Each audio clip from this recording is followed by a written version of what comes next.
You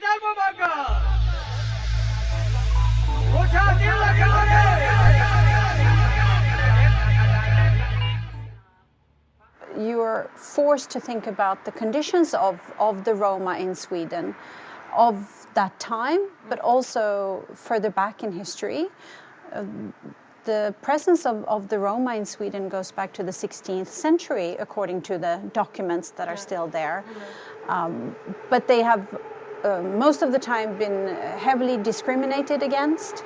And this continued throughout the 20th century to the point that Sweden would not allow Roma survivors from the Holocaust any easy access to the country. Shortly after the biography by Laven came out, the same publisher, Natur och Kultur, decided to republish the first two Katitzi books in Swedish.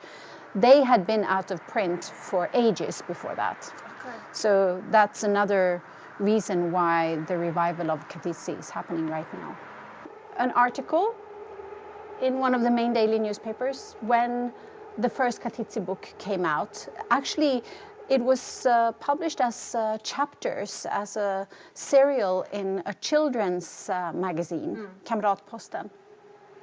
And when the comic book appeared, there was always at the end something about the life of the Roma. And Katarina also had a column where children could write her about anything with questions, etc.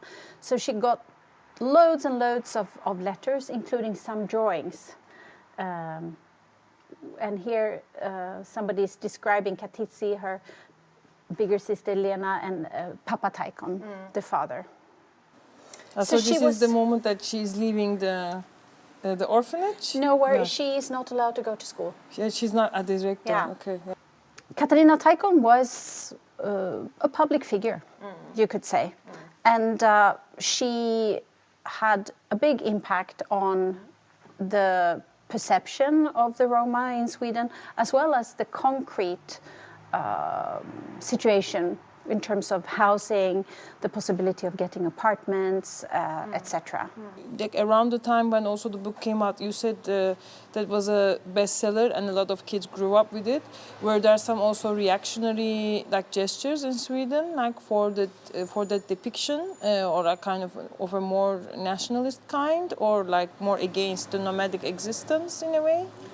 Not that I know of in the 70s, but in the 50s, one of the most cherished writers, Ivar Lo-Johansson, who was a workers' writer and actually a great writer, he upheld the romantic idea that the Roma should continue their nomadic lifestyle, which is of course interesting in terms of not forcing anybody into any other lifestyle, but it was such hard conditions for many of the Roma in the northern climate, living in tents, and children actually freezing to death still in those days, in the 50s, because they did not have proper housing. Yeah. So Katarina Taikon and Rosa Taikon, they were very critical of his romantic ideas and propagated for proper housing